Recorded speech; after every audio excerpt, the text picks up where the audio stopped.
자, 시작하시죠. 우리 교재 51페이지 본문의 내용 위주로 한번 확인해 보도록 합시다. 신공공관리입니다. 시장주의 동그라미 치시고 신관리주의, 시장주의와 신관리주의의 결합을 말합니다. 그죠? 시장주의는 큰 시장, 작은 정부, 맞죠? 규제 완화, 민영화, 민간 위탁, 민간 기법 도입, 고객 만족을 취합합니다. 그죠? 그러니까 시장주의는 옆에다가 정부 화살표 기업, 마치 정부를 무엇처럼? 기업처럼 운영하려고 하죠. 그죠? 정부를 마치 기업처럼 운영하려고 합니다. 정부를 기업처럼 운영하니까 정부를 이용하는 국민들은 뭐다? 고객이다. 고객이다. 그죠? 고객이다. 신관리주의는 재량 동그라미, 인센티브 동그라미, 성과관리 동그라미. 그죠? 재인성. 다시 뭐라고요? 재인성.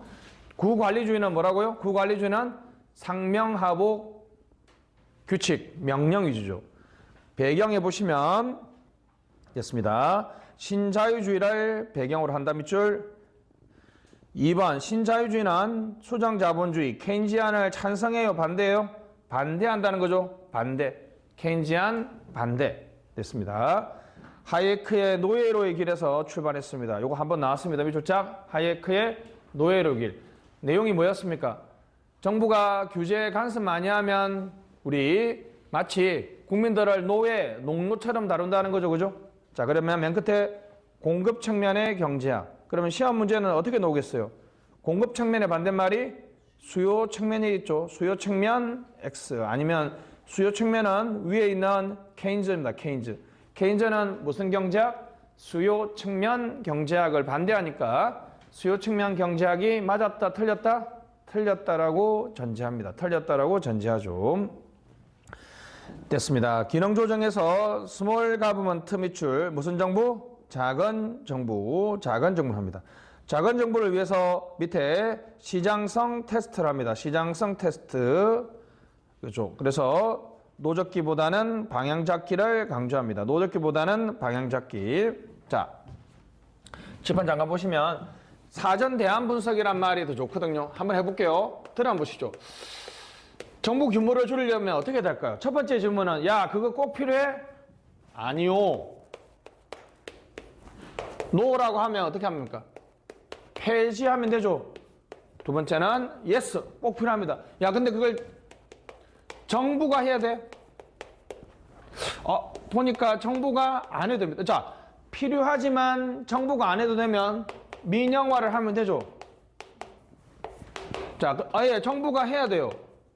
그래? 그러면 그걸 꼭 직접 해야 되느냐? 직접. 그게 글쎄요? 그러면 무슨 테스트를 해보자? 시장성 테스트를 해보자.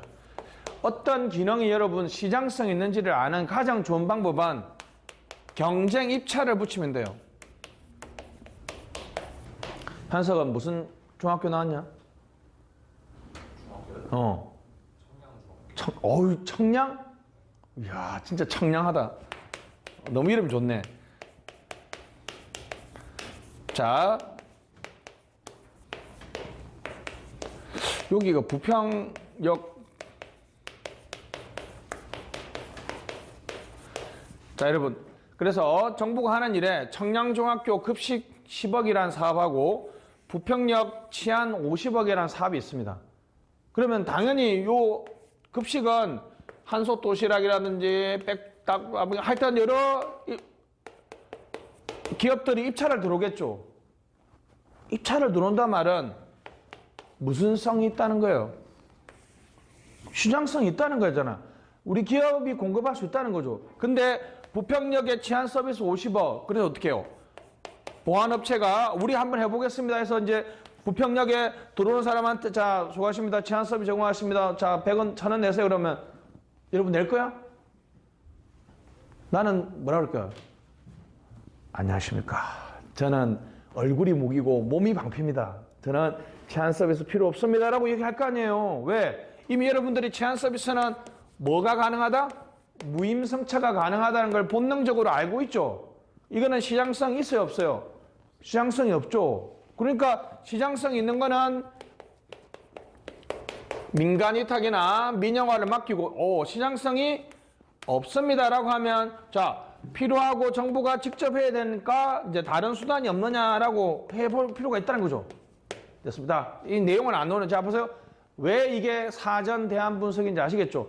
그 일을 하기 전에 대안이 있는지를 체계적으로 분석해 들어오죠. 사전 대안 분석. 그 중에 하이라이트가 무슨 테스트? 시장성 테스트야. 시장성 테스트는 어떻게 검증한다고요? 그 시장성 테스트와 강제 경쟁 입찰은 같은 말이에요. 같은 말.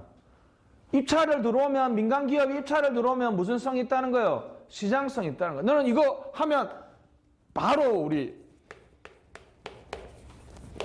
38 기동팀 체납된 세금 받으러 다니는 사람들이죠. 여러분 체납된 세금을 받으러 다니는데 꼭 그 일을 정부가 할 필요가 있을까? 예를 들면 세금을 여러분 죽도록 안 내는 사람 세금이 1억이야. 그러면 이거 사실 이 사람이 낼 확률을 0.25만 곱하면 실질적인 거는 2천만 원밖에 안 되잖아요. 나는 이거 시장성 테스트하면 건너가다 보면 플랜카드 있잖아. 뭐 떼인 돈 받아드립니다. 그런 분들 많죠? 깍두기 형님들. 그런 분들한테 그냥 아웃소싱 채권 맡겨버리면 돼. 그러면 아마 어떻게 하면 돼? 5천만 원만 우리하고 나머지 뭐 수금은 알아서 하세요. 이렇게 이야기하면 아마 그 다음날 다 입금되겠죠?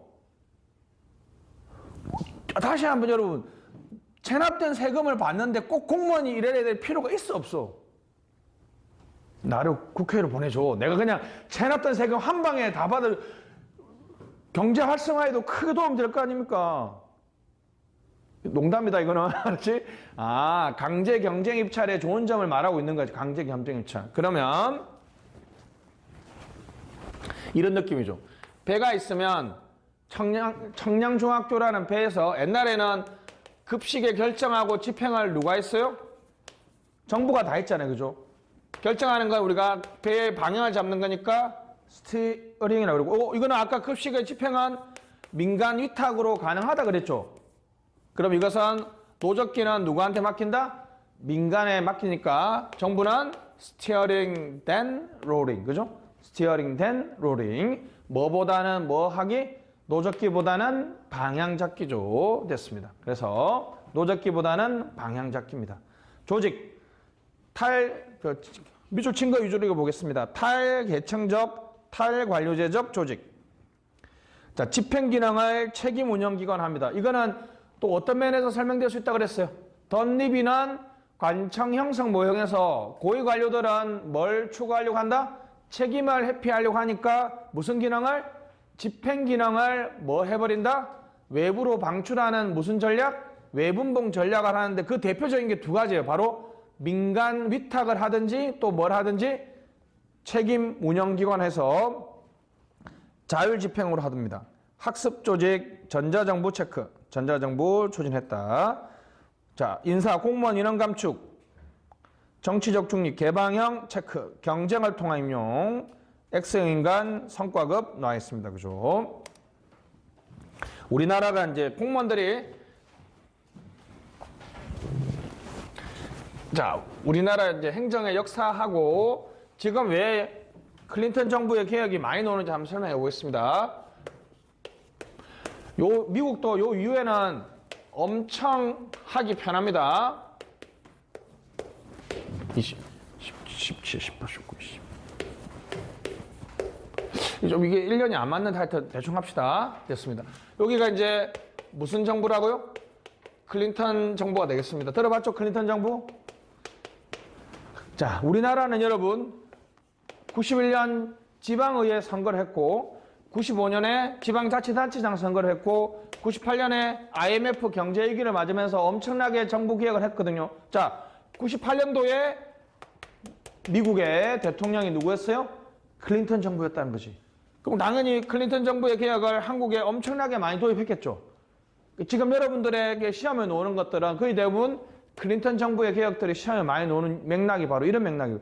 우리나라에서 클린턴 대통령이 우리나라에 왔어요. 그래서 YS 대통령하고 서로 대화도 하고 와 진짜 YS 대통령이 그 나이에 답지 않게 러닝을 엄청 잘했거든요.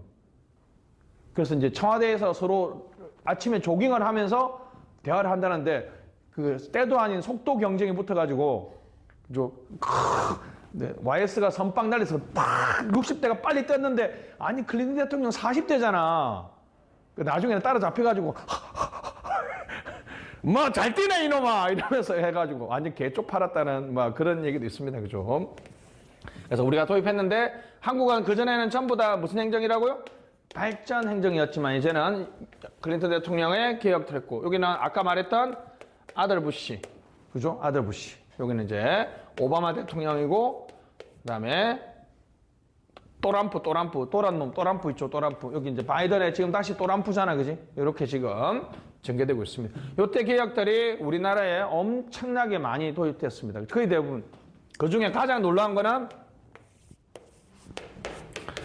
자, 공무원 채용에 대해서 한번 얘기해 봅시다. 채용은 기준이 두 개예요. 첫 번째는 개방 여부 그리고 자격. 행정법에서 여러분 어디까지 공부했는지 모르겠는데 여러분들이 자 우리나라는 여기 있는 것처럼 일반적으로 말하면 9급, 7급, 5급에만 외부 채용이 허용되죠. 나머지 위에는 그러니까 외부 채용이 허용되는 자격부에서 공채가 있습니다. 공개 채용이 있고 그래서 이제 우리가 공개 채용은 우리 죄송합니다. 밑에 겁니다. 죄송합니다. 폐쇄형이 있고 개방형이 있어요. 우리나라는 여러분 9개 계급 중에서 3개만 외부 채용 허용되니까 기본적으로 폐쇄형이에요? 개방형이에요? 폐쇄형에 가깝죠. 그죠? 기본적으로 우리나라는 뭐다? 폐쇄형입니다. 자, 갑니다. 그래서 98년도에 바로 5급 위에 특히 1, 3급, 1급에서 3급에서 공모직위를 합니다. 개방형 직위가 있고 자, 요 두 개는 엄청 시험에 많이 나옵니다. 사실 여러분 우리가 관리적인 관점에서 요 1, 3급하고 4, 5급하고 여기 5급 이하 이렇게 공무원은 우리가 관리적 관점에서 요 1, 3급은 정책 결정을 담당한다 그래서 무슨 계층? 정책 계층이라고 해요. 다시 무슨 계층? 정책 계층이라고 합니다. 알았죠? 4, 5급은 중간 관리자라 그래서 무슨 계층? 관리 계층이라고 그러고 6급부터 9급까지는 정책의 집행이나 일반적인 관리를 담당한다 그래서 일반 계층 또는 집행 계층이라고 합니다. 됐죠? 그러니까 여러분들이 나중에 가장 높이 올라가는 9급으로 하면 5급은 여러분 동사무소로 요즘 이름이 뭔지 아나? 오, 신세대네. 그렇죠? 여러분들이 지나가면서 행정복지센터에 가면 센터장이 있죠. 이분이 5급이야. 이분이. 여러분들 9급으로 우리가 시작하면 1급까지 올라갈 수 있으니까 우리나라는 승진의 한계가 있다 없다? 우리나라는 승진의 한계가 없습니다. 9급에서 1급까지 올라간 전설적인 공무원이 3명 있어요. 내가 아는 3명 있다고. 근데 60년대라서 좀 그렇지만 지금은 거의 불가능합니다. 여러분들이 현실적으로 몇 급까지? 5급까지 올라갈 수 있어요. 5급은 여러분들이 5급 이상은 진짜 여러분들이 일상생활에서 만나기 너무 힘듭니다. 그래서 행정복지센터장님이 5급이야. 5급까지. 그래서 요 1, 3급의 공모직위하고 개방직위의 차이는 뭘까요? 공모직위 경민 해봐. 공모직위 개방직위 차이는 여기는 개방형은 문이 열려 있으니까 민관 경쟁. 다시 뭐라고요? 민관 경쟁이야. 다시 뭐라고요? 민관 경쟁이고. 공모직위는 기존 부처와 타 부처의 경쟁. 다시 뭐라고요? 기존 부처와 타 부처의 경쟁. 여러분들이 윤정은 인천에 공무원 하고 싶지? 윤정. 인천에 하고 싶다고 해 그냥. 무슨 구에 하고 싶어? 강의 흐름상 부평구에서 하고 싶다고 해야 되잖아. 하다가 이제 연수구에 가고 싶어. 어떻게 해야 되겠어? 옛날에 여러분 연수구는 연수구 내에서만 승진했을 거 아니야. 그죠? 근데 요 직위를 무슨 직위로 지정해요? 공모직위로 지정하면 연수구뿐만 아니라 부평구, 남동구, 서구, 중구 사람들도 지원할 수 있는 거야. 이건 무슨 직이라고? 공모직이야, 공모직이. 자, 근데 요 옆에 있는 직위는 개방형이면 뭐라고요? 다른 구에 있는 사람도, 다른 부서에 있는 사람도 지원할 수 있지만, 인천대학교 교수님도 여기 지원할 수 있다, 없다? 지원할 수 있으면, 뭐야? 이게 왜, 이제 느낌 있죠? 왜 개방이에요? 개방은 바깥으로 연다는 거니까, 무슨 경쟁? 민관 경쟁이고. 공모직위는 기존 부처와 타 부처, 기존의 인사관할하고 타 부처의 인사관할이 같이 지원할 수 있으니까, 무슨 직이라고요? 공모직입니다. 생각외로 잘 되고 있어요. 그죠? 이제 퍼센테이지가 중요한데 20, 30입니다. 네, 20, 30. 그래서 우리나라는 이 개방형 직위 제도를 언제부터? 바로 IMF 이후에 했던 2000년대 이후 99년인가부터 도입됐습니다. 연도는 정확하진 않은데 요때쯤입니다. 그죠? 지금 이 제도가 좀 웬만큼 잘 활발하지는 않는데 웬만큼 잘 정착되어 있습니다. 다시 우리나라는 기본적으로 뭐였는데? 폐쇄형이었는데 이제는 뭐로 바뀌었다? 점차 개방형으로 가고 있습니다. 소공 요건을 뭐뭐 하면 안 된다라고 합니다. 안 된다. 뭐뭐 하면 공무원 되지 않습니다. 그래서 여러분들 이거 아마 들어봤죠? 공무원 자격이 없는 무슨 사유? 결격 사유죠. 결격 사유. 그래서 이걸 공개 경쟁 채용이라 그래서 이걸 줄여서 뭐라 그래요? 공채라고 얘기하죠. 근데 결격 사유 더하기 적격 요건이 필요해요. 자, 공정거래위원회에서는 변호사 3년 이상 한 사람이, 여러분도 변호사 아니잖아. 나도 아니지. 여기는 지원할 수 있어, 없어요? 지원할 수 없죠. 자, 결격 사유 and 뭘 요구해요? 변호사, 노무사, 세무사, 회계사 등을 요구하면, 그래서 공채의 원래 반대말이 뭐예요? 특채였는데 요즘에 이 표현 쓰면 무식한 사람이죠. 요즘에는 변호사라는 경력을 가진 사람을 3명 모집하는데 6명이 지원했으면 경력을 가진 사람들을 경쟁해서 채용하죠. 그래서 이걸 요즘 뭐라 그래요? 경력 경쟁 채용이라고 합니다. 다시 뭐라고요? 경력 경쟁 채용해서 경채라고 합니다. 경채. 들어봤어요? 들어봤으면 좀 아직 공부 좀 한 사람이야. 처음 들어본 사람은 어떻게 해요? 이게 벌써 2016년부터 이름이 바뀌었습니다. 다시 뭐라고요?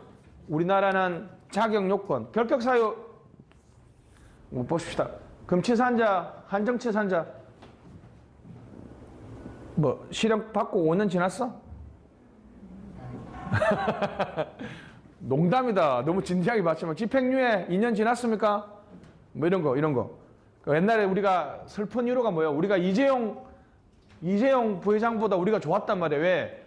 이재용 부회장은 집행유예 받아서 아직 공무원 시험 못 본단 말이야. 우리는 그래도 공무원 시험 볼 수 있잖아. 우리가 이재용 부회장보다 나은 건 뭐다? 공무원 시험을 볼 수 있는 건데. 근데 이제 그것도 말할 때가 안 됐어. 왜? 집행유예 받고 2년 지나버렸어. 이제 이재용 부회장도 공무원 시험 볼 수 있다. 그래서 우리가 뭐. 옛날에 공무원 시험이 여러분 MC몽에서 뭐로 많이 악용됐어요? 군대 군대 안 가려고 많이 악용됐죠, 그죠? 그래서 이제 MC몽이 대학교를 다니면 4년 동안은 군대를 안 가잖아. 그럼 또 대학원 가면 또 2년 동안 군대 안 가죠. 옛날에 가수들이 그렇게 많이 했다고. 근데 그것도 끝나면 이제 어떻습니까? 방법이 없으니까 이제 하반기에 시험 보는 공무원 그 수험표를 이렇게 지원을 해. 그러면 내가 공무원 시험 준비한다 그래도 또 군대가 또 연기돼. 그래서 MC몽이 공무원 옛날에 전설의 얘기 있잖아. 실제로 시험장에 왔대. 그래 그 봤다는 그 뭐 기록 뭐 말이 많습니다. 재밌습니다. 하여튼 그렇습니다. 개방형 재무가 나와 있습니다. 재무 동그라미 2번 보시면 비용 전략 성과나 결과를 강조한다. 뭔지 모르지만 동그라미 3번 발생주의 복식부기 밑줄 신성과주의 밑줄. 신성과주의 옆에다가 재량 인센티브 성과 관리 재량 인센티브 성과 쓰시면 되겠습니다. 재인성이 되겠습니다. 책임 통제에서는 산출 결과. 여러분 산출 결과의 반대말 투입 쓰시고 과정 쓰시고 절차 쓰시고 투입 과정 절차 X. 다시 이거 많이 나옵니다. NPM은 투입 과정 절차를 중시한다. OX X가 되겠습니다. 한계 보시죠. 한계. 그래서 우리 시장주의는 사회적 형평성, 책임성을 손상합니다. 그죠? 자, 우리 저번에 한번 얘기했죠, 여러분. 자, 공공도서관을 지금처럼 무료로 사용하게 되면 서비스가 저렴하잖아요. 그죠? 그래 이용료를 500원, 1000원 받을수록 양질의 좋은 서비스를 제공할 수 있지만 무슨 문제가 발생한다고 그랬어요? 실제로 공공도서관이 가장 필요한 저소득층에게 의도적 배제 현상이 일어난다 그랬죠. 이런 것들을 사회적 형평성, 책임성이 손상된다는 거고, 이기적 인간을 관여하는데 인간 간의 편협성, 이타적 인간이 존재하죠. 이타적 인간 존재. 자, 이런 감축은 공무원들의 사기적, 고객으로 바라보면 수동적, 반응적 존재 밑줄, 수동적, 반응적 존재. 됐습니다. 국민을 절대 고객으로 바라보면 안 되는데, 때로는 바라볼, 자, 갑시다. 국민을 고객으로 바라보거나 주권자인 시민으로 바라봤을 때 차이가 뭘까요? 고객은 되게 단순합니다. 고객은 1표로 평가되죠. 백화점에서 우리 와이프는 VIP겠지만 저는 어떻습니까? 진꾼 이상 이하도 아니잖아. 근데 시민, 정치적인 측면에서는 이재용 부회장이나 나나 한 표죠. 1표란 말이죠. 그죠? 이런 1표는 고객으로 바라본다는 것은 차별이라는 것이 당연히 내재되어 있어요. 그죠? VIP는 엄청 싸게 많이 해주잖아요. 그죠? 처음 이용한 사람들은 싸게 안 해주잖아. 근데 여기는 무조건 뭘로 대접해야 돼요? 평등하게. 무엇보다 여러분이 고객이면 지금 이용하는 기업이 불만이면 어떻게 해요? 공급자를 변경해버리죠. 자, 시민은 우리가 물건 계약이 아니라 사회 계약의 참여자이기 때문에 만약에 우리가 사회 계약을 통해서 국가를 만들었는데 지금 국가나 정부가 내 마음에 안 들면 적극적으로 목소리를 내야 되겠죠. 그러면 국민으로 바라보면 무슨 재창조가 필요하다? 여기는 자 보세요. 주권자고 1인 1표고 불만 표출은 바이스로 하니까 나쁜 행정은 시민들이 적극적으로 행정에 대해서 참여하고 통제하지 못한 문제란 말이죠. 그럼 무슨 재창조가 필요해요? 시민 재창조가 필요하단 말이죠. 고객으로 바라보면 언제든지 떠나갈 수 있고 그렇기 때문에 우리는 무슨 재창조가 필요하다? 정부 재창조가 필요하다. 그래서 고객으로 바라보는 관점과 시민으로 바라보는 관점의 대립이 있는데 NPM은 지나치게 뭐로 바라본다? 고객으로 바라봅니다. 수동적이고 반응적 존재. 그래서 시민의 관점을 제대로 이해하지 못한다는 거죠. 결정과 집행이 디커플링 밑줄짝. 결정과 집행이 유기적인 결합이 어렵다. 자, 그리고 성과 측정이 어렵다. 밑줄짝. 책임 공동화. 떠넘기기라고 해보세요. 떠넘기기. 책임 떠넘기기.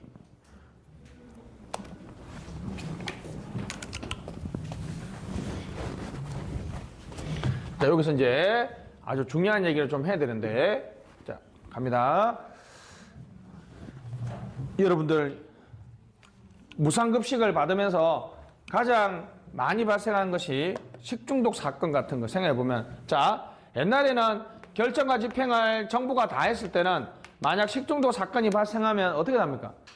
결국은 학교장이 책임지고 모두 다 책임지고 이렇게 할 거 아니에요. 그죠? 근데 어떻게 해버렸다고요? 우리는 결정만 하고 집행은 위탁 맡겼으니까 만약에 식중독 사건이 터지면 자, 위탁을 받은 기업은 뭐라 그래요? 뭐 금액을 단가를 너무 후려쳐가지고 우리가 어쩔 수 없이 중국산 쓸 수밖에 없었다. 어쩔 수 없이 우물에서 물을 사용할 수밖에 없어. 거기에 노로바이러스 있었던 건 우리가 어떻게 하냐 이렇게 한다는 거죠. 반대로 얘기하면 뭐라고요? 우리는 막 결정하고 집행은 맡겼으니까 우리 책임 아니에요. 이렇게 한단 말이죠. 무슨 현상이 발생해요? 결국은 피해를 입은 학생들의 피해는 그대로지만 결정과 집행이 따로 놉니다. 잘 연결되면 무슨 링? 커플링이죠. 결정과 집행이 지금 유기적으로 연계되지 않고 책임을 떠넘기죠. 디커플링 현상이 발생한단 말이죠. 정부가 만약에 그러면 우리가 좀 더 좋은 공급을 위해서 새로운 기법이나 새로운 방법을 개발하기 위해서는 이것저것 해보면 좀 돈을 많이 써야 되겠죠. 그러면 비용 낭비가 발생하면 NPM적인 관점에서 성과나 결과를 창조해야 되는데 거기에 도움이 되지 않습니다. 그죠? 공무원의 무슨 사고가 억제된다? 창조적 사고가 억제됩니다.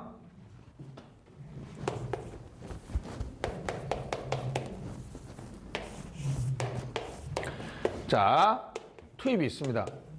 그래서 100명, 10억, 300명 교육. 자, 최근에 청년 실업이 심각하기 때문에 AI, 코딩 교육을 해서 이 사람들을 100명 취업했다. 자, 갑니다.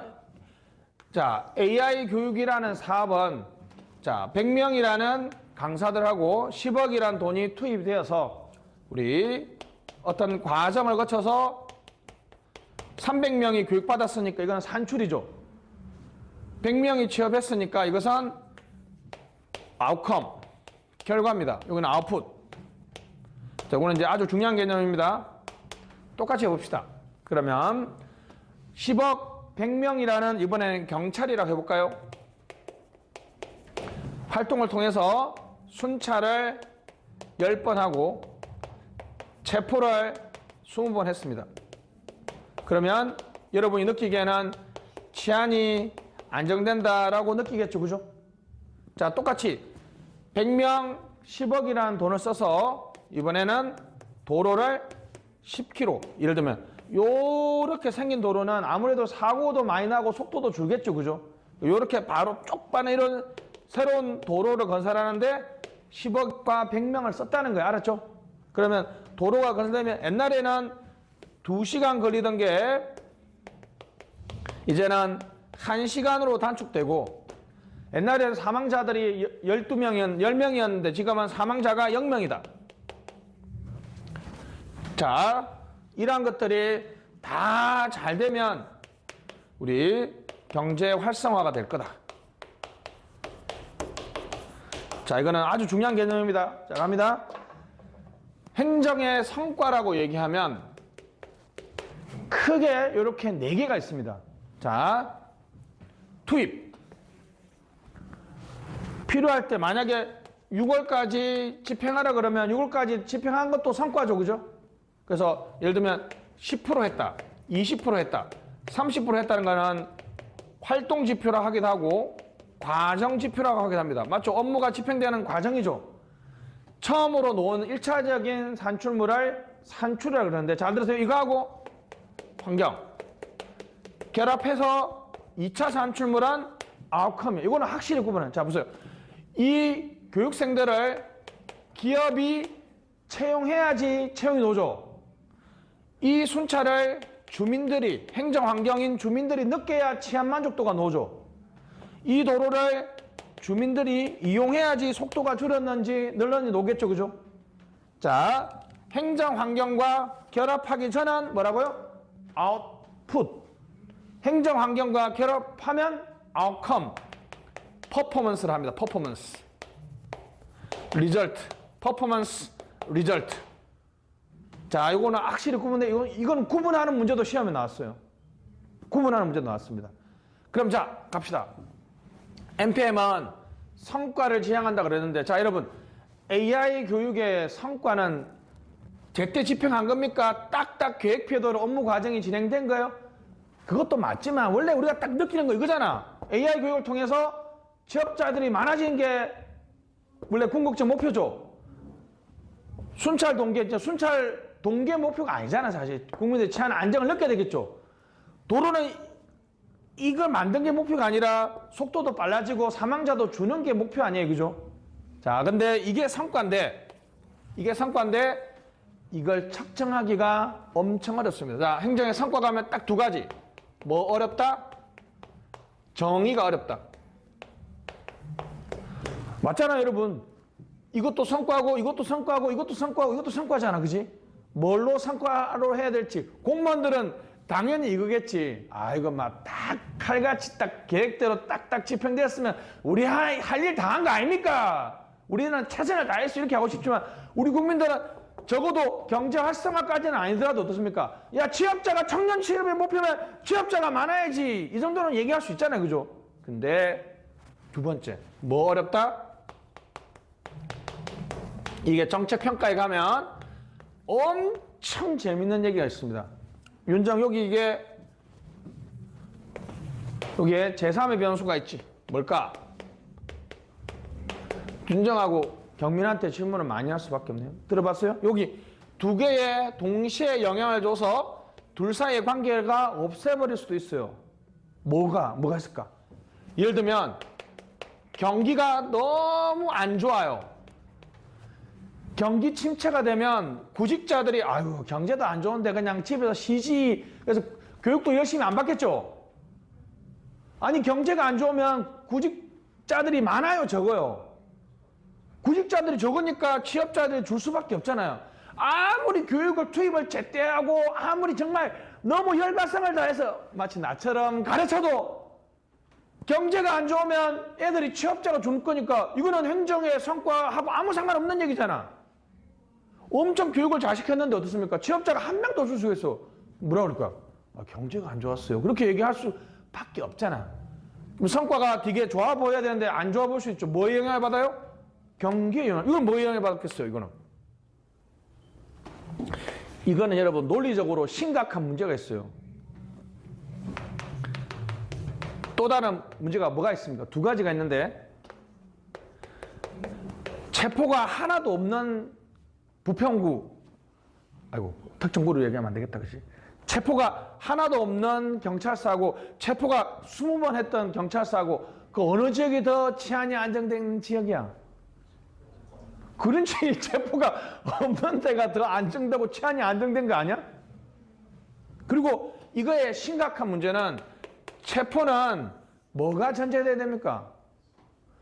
그러니까 오히려 이쪽은 신고가 활성화됐다라고 얘기할 수 있지만 신고가 없으면 행정의 성과는 내가 막 눈에 쌍심지 켜고 돌아다니면서 될 게 아니고 뭘 많이 해줘야 돼요? 그 신고를 안 해주면 이제 체포가 많은 쪽이 성과 좋다고 가정하더라도 신고를 안 해주면 성과가 좋을 수가 없잖아. 외부 변수가 영향을 많이 준다고요. 이건 또 무슨 문제가 있을까요? 여러 요인 중에 방금 말했던 거는 기억나? 이거? 역사 요인이지, 역사 요인. 윤정, 경민 기억나지? 무슨 요인? 역사 요인, 역사 요인. 내적 타당성을 위협하는 요인 중에서 역사 요인이잖아. 여기서 가장 유명한 역사 요인이 뭐예요? 인천청이 2020년에 뭐라고 발표한지 아세요? 인천청이 가을에 우리가 교통활동을 너무 2020년 가을에 그 전년도의 교통사고가 1000건이었는데 무려 500건으로 줄었다는 거야. 그 인천청이 이걸 발표를 했어. 인천청이 아니라 사실 경찰청이 발표했는데 내가 그냥 인천청이라고 할게. 발표를 했거든. 그래서 뭐라 그래요? 아, 경찰들의 열과성을 다한 치안 경찰 활동들이 이제는 효과를 내고 있다 하는데, 야, 내가 딱 한마디 밑에 써놨어. 뭐라고? 아이고, 이 바보 천치 쓰레기. 정경호 강의를 들으세요. 수민아, 이거 왜 문제냐? 2020년 가을이라고 힌트가 있다. 왜 그럴 것 같냐, 가빈아? 그래, 코로나 아니야. 야, 봐봐. 이거 교통 속도가, 봐봐. 2020년에 가정하면 2020년에 사람들이 밖에 나가서 안 나갔어? 아니, 차가 안 나왔잖아. 차가 없으면 사고가 나, 안 나? 그러니까 코로나가 도로 자체하고 속도 자체에 영향을 주니까 이거는 완전 사기야, 사기. 근데 우리나라 사람도 똑똑하더라. 내가 한 이틀 지나서 한번 가봤거든, 경찰청에. 밑에 댓글들이 전부 다 그 얘기야. 아니, 차를 안 가지고 노는데. 그래서 내가 좀 고급 유식하게 제3의 변수 썰려다가 말았는데 바로 그거 내렸어. 야, 얘는 바보들이 있습니다, 바보들이. 자랑하고 싶었겠지. 네, 그 마음은 이해하는데, 그지? 다시. 행정의 성과라고 하면 참 그럴듯해 보이는데, 처음엔 첫 번째 뭐라고요? 뭘 성과를 해야 될지. 행정의 성과 다시. 인풋. 이게 워크로드입니다, 워크로드. 워크로드. 업무 할당량이잖아요, 그죠? 예를 들면 이게 3개월 과정이면 1개월에 뭐하고 2개월은 뭐하고 3개월은 뭐하고 작업 진척, 작업이 진행되는 과정이거든. 워크로드. 그 다음 뭐라고요? 아웃풋, 아웃컴. 그 다음에 가장 장기적인 거는 임팩트입니다. 임팩트까지는 갈 필요도 없어요. 왜냐하면 아니 경제 활성화에 얼마나 많은 변수들이 영향을 주겠어요. 그잖아요. 그죠? 그러니까 여기 가장 문제가 뭐라고요? 아웃풋하고 아웃컴을 구분하는 게 되게 중요합니다. 알았죠? 아웃풋하고 아웃컴은 구분할 수 있겠죠? 행정 환경과 만나기 전은 뭐다? 아웃풋. 또 행정 끝나면 아웃컷. 그죠? 그러니까 우리도 중요하단 말이야. 학원도 합격생은 뭐라고? 합격생은 아웃컴이지. 내 잘못 아니라고 얘기하고 싶은 거야. 내가 열심히 가르쳐도 어떻습니까? 여러분들이 공부 의욕이 낮으면 합격 안 할 수도 있는 거야. 우리 학원, 공경단 학원 아웃컴 좀 높여줘. 알았지? 전부 다 합격했으면 좋겠습니다. 그죠? 그래서 행정은 성과도 뭐라고요? 정의하는 게 어렵다. 뭐 하는 게 어렵다? 측정하는 게 어렵다. 또는 성과 관리에 왜곡 현상이 있습니다. 다음 페이지 보시면 자, 로버트 케네디 대통령, 죄송합니다.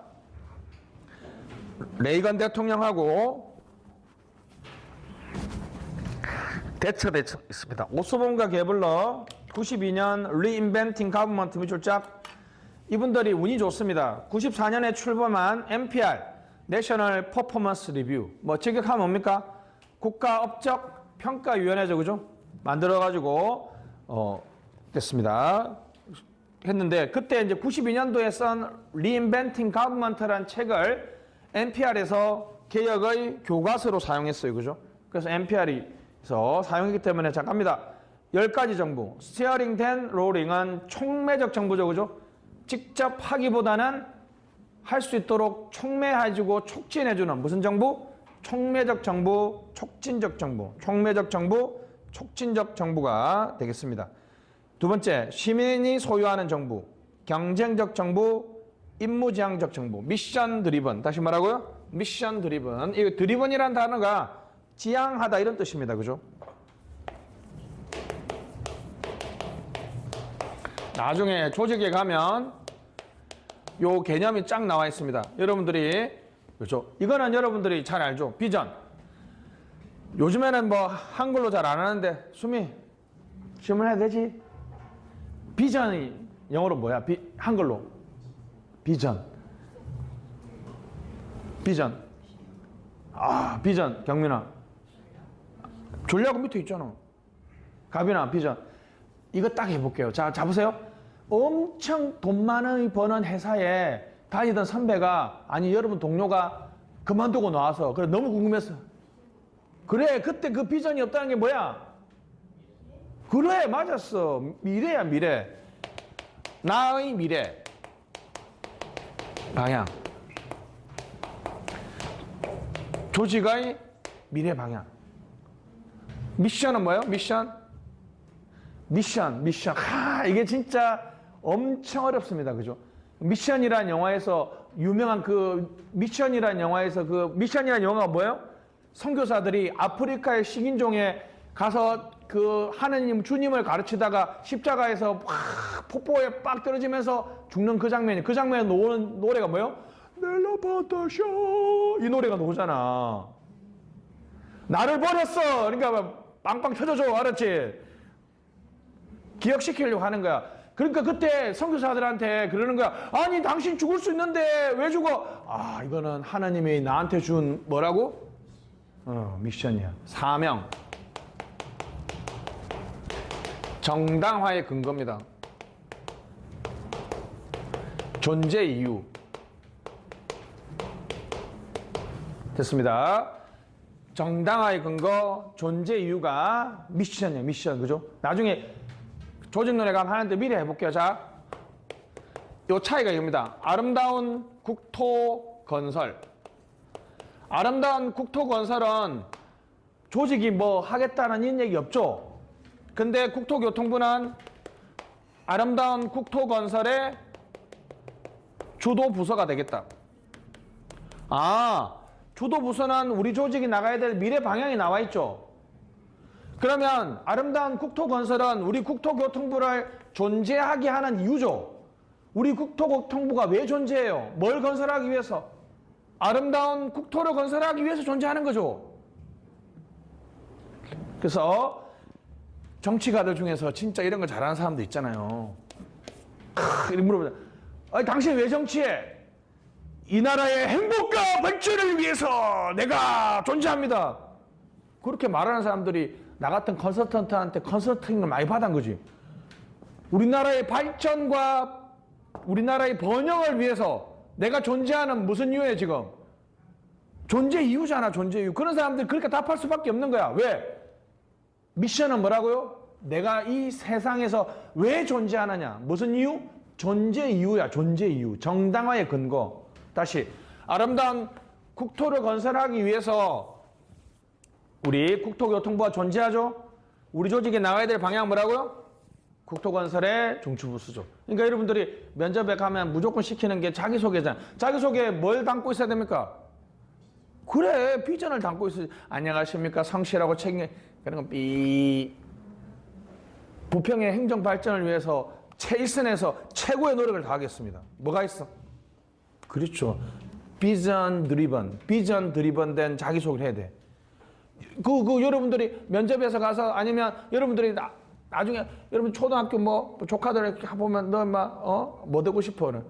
삼촌, 이모, 요즘에 그런 얘기하면 아동학대야. 이렇게 말하는 조카한테 용돈 주고 싶어? 아니면 대통령 될 거야!